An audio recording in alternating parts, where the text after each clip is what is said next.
Isang mapagpalang araw sa atin lahat mga kapatid. Ako muli si Aidan Berdelas ng Batch 3 at ang aking daily devotion. At ngayong araw ay pag-usapan natin ay Return to God o Samuel at ating Bible verse mula sa 1 Samuel chapter 7. Sasabi sa ating scripture ngayong araw mga kapatid, if you are returning to the Lord with all your hearts, then rid yourselves of your foreign gods and commit yourselves to the Lord and serve Him only. Tayo ayon sa 1 Samuel chapter 7 verse 3. Sa panahon ng Samuel mga kapatid, ang Israel ay lumayo sa Diyos, sumamba sila sa ibang Diyos at nakalimot sa tunay na Diyos na nagligtas sa kanila. Dahil dito ay nakaranas sila ng problema, takot at pagkatalo sa kanilang sa mga kaaway, pero hindi sila pinabayaan ng Diyos. Gumamit siya kay Samuel para tawagin ang mga tao na bumalik sa kanya. Simple lang pero direct ang mensahe niya. Return to God. Hindi lang basta salita. Kailangan may kasamang aksyon. Kailangan nilang alisin ng mga idol sa buhay nila at mag-focus ulit sa Diyos. Ganun din sa atin.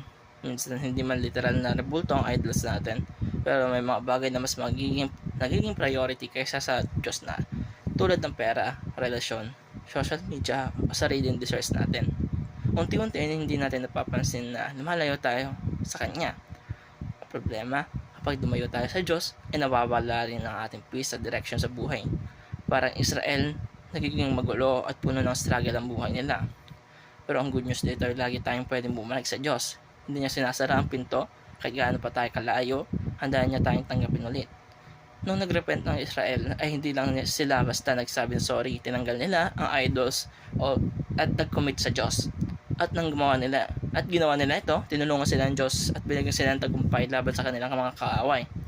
Kaya pakita nito na ang tunay na repentance ay may kasamang pagbabago. Hindi lamang basta feelings, kundi action. Sa buhay natin ngayon mga kapatid, baka kailangan din natin ng mag-return to God. Hindi lamang once, kundi araw-araw. Dahil madali tayo nadidistract at malaki sa Kanya. At tandaan lamang natin mga kapatid, ang pagbabalik sa Diyos ay hindi kahinaan. Ito ay isang lakas.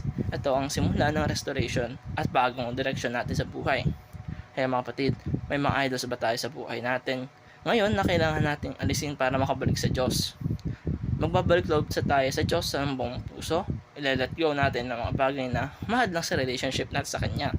At pagkakomit na sundin natin siya araw-araw ng buong puso ng mga reklamo. May mga kapatid na pakahalaga na natutunan natin dito na dapat ang puso natin ay nasa Diyos lamang. Hindi tayo walang ibang Diyos kundi siya lamang. Dahil ang ating Panginoon ay nagsiselos dahil hindi siya ang ating Diyos. Kung kaya ang Israel noon ay pinahirapan niya hanggang sa ginamit niya si Samuel para bumalik ang mga tao sa kanya. At yun ang tatapos sa akin daily devotion. Maraming salamat sa panonood.